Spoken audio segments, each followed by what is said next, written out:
Everybody, man, Eric Wilson in for the National Scouting Combine. And as you know, I'm highlighting these athletes who are coming to the 2026 annual event down in Naples, Florida at the Paradise Coast Sports Complex. So today, I'm joined by a standout leader on the offensive line for the St. Francis Cougars, Bronson Kooy, a senior from Westfield, Indiana. Not only is this man majoring in business admin, but has a powerful presence up front, who has also carved his path from Grand Valley State to USF. Now, in 2025, Bronson earned recognition as the Midwest League Offensive Lineman of the Year, reflecting not only his grit, his technique, but his leadership on and off the field. Bronson, thank you so much for joining me today. How are you, sir? I'm doing great. Thank you for having me. Thank you. So do me a favor, if you don't mind. Just share a little bit about your football journey. What shaped you most in that transition from Westfield to Grand Valley State and now to St. Francis? Yeah, absolutely. Going to Westfield High School, if you know anything about Central Indiana football, you know all about Westfield. It's a great program. That's where I learned the grit. That's where I learned the hard work, and what it really took to be a high caliber football player. My O-line coach was great. I had two of them through high school. Couldn't pick two any better. Going out of high school, went to Grand Valley State. Unfortunately, I tore my left shoulder. Things weren't really going my way. Going through some personal issues. And then I went to the University of St. Francis. I felt like it was home. I felt like it was my true family, and I was right about that. Some of those people there, I call them my best friend. They were invited to my wedding, so things like that kind of shaped me. The grit, the adversity, and the perseverance I had to go through. So talk to me about the culture. Describe to me the culture within this year's Cougars squad on both the practice field, but more importantly, during your games. Absolutely. Family. That's probably the biggest thing that we put forth. We have a good saying, love your brother. Stand beside him. You are your brother's keeper, and love him. No matter what we're going through, if we're down, if we're up, whatever's happening, you got to love the person next to you. And I think that's the biggest thing that set us apart from a lot of other teams, is that the USF football team the past 4 or 5 years has gone through a lot of stuff, a lot of transitions, a lot of people in and out.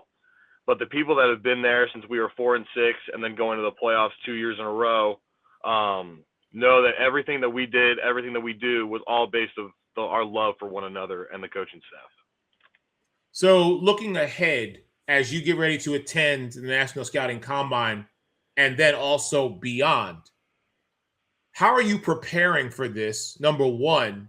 And then number two, talk to me about how mentally your academic experience has influenced your approach to not only football, but to also being a leader among men. Absolutely.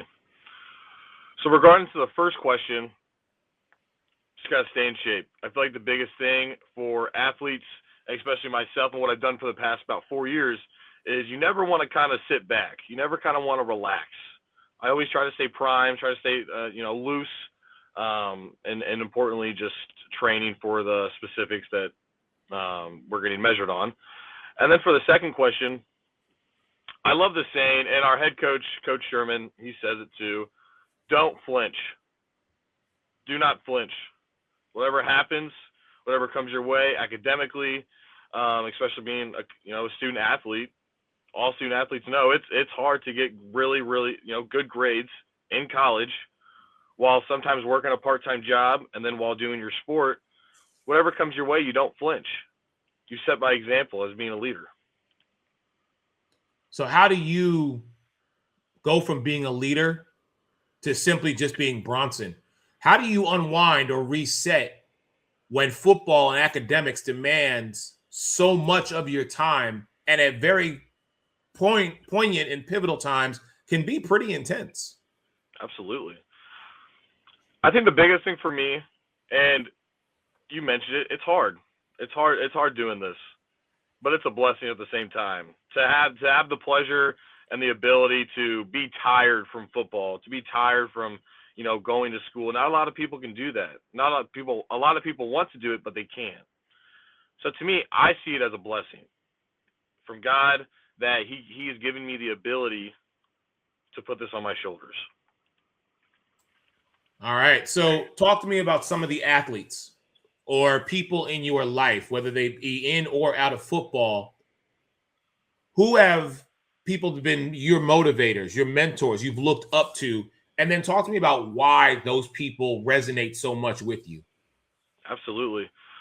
Our quarterback, and I'm sure you guys will get to know him, Josh Kolka. He's a great athlete, but he's also a great person. We could go on and on about how good he is at playing quarterback, but the man he is and the leader he is, and as we were both captains. As a captain, I looked up to him. Very vocal if he needs you. I mean, if you need him, he's got you. And for him, I mean, it was a big. When we were coming back for our senior year, me and him we sat down and we said, this is what we want and this is what we're going to get. And to have that person next to you, to have that person to talk to guide you through it, was a blessing, was a big blessing.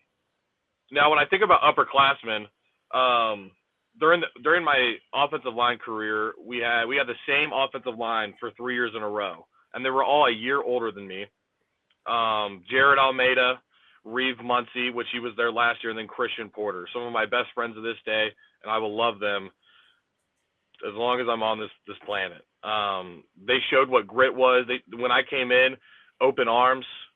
They said, we're going to get to work, and we did. And I had a blast playing with them. I got 5 quick fire questions that I got to ask you. Awesome. As they say, short, fun, but most importantly, on your feet. So you ready? Absolutely. All right. First question. Pancake block or perfect protection? Which one's more satisfying? Perfect protection.